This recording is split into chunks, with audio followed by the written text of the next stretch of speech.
I have to make a quick video because I'm with my dog. I want to keep an eye on him, okay?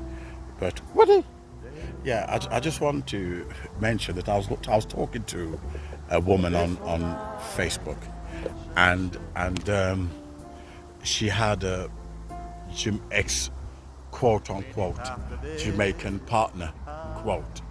She can cook rice and peas and Jamaican food better than any black woman.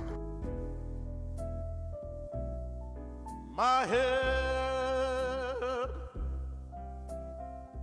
was made strong. So she's supposed to be, have a knowledge of black history and black culture and what is acceptable and what isn't. Especially if she got mixed race kids.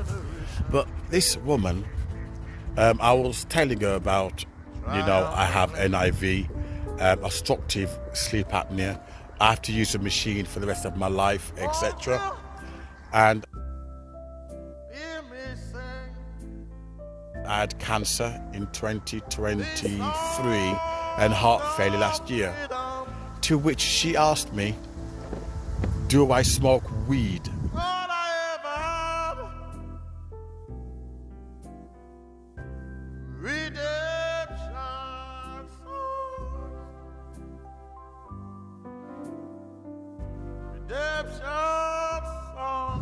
Do I take drugs?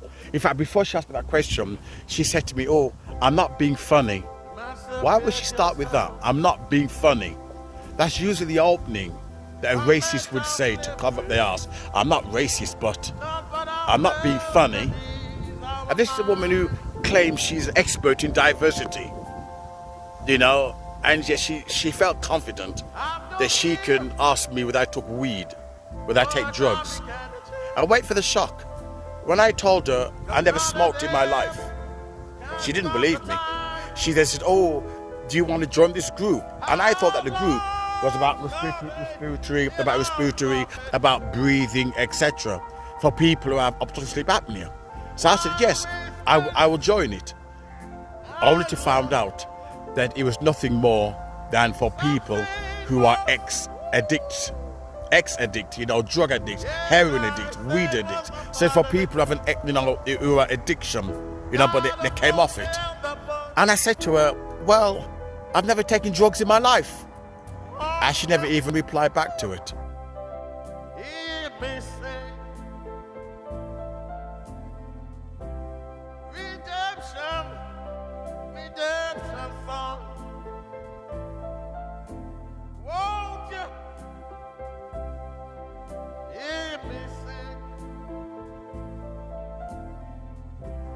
It's almost like her mind was already made up that if you're black, you take drugs, or you must have taken drugs. And this is a woman whose kids are mixed race, her partner was black. If she can do that, if she can stereotype you, what hope has anybody else have? If she can stereotype you, she having black family, and she's supposed to be an expert in diversity. What hope has any other white person have who hasn't got a black partner? She didn't want to believe that I don't take drugs, I don't smoke weed. And I come across that in my life all the time. Because I'm black, I must smoke weed. And they don't believe you. They think you're trying to sound white or you're trying to score points. It's almost like it's part of their territory. You're a shoplifter, you're a thief. And this is how they are brainwashed, seriously brainwashed about black people. But she's got an ex-partner who's black. Did he smoke weed? No doubt he did. And therefore she surmised that just because all her ex-boyfriends smoke weed, then it means that I must do. And it's almost like I shattered her fantasy. Because I never heard from her again, or she was embarrassed. I shattered her fantasy. Tell me, what do you think of this video? Do you find that her attitude sickening? Do you think that she was racially profiling me? Tell me your opinion. I'd love to hear from it.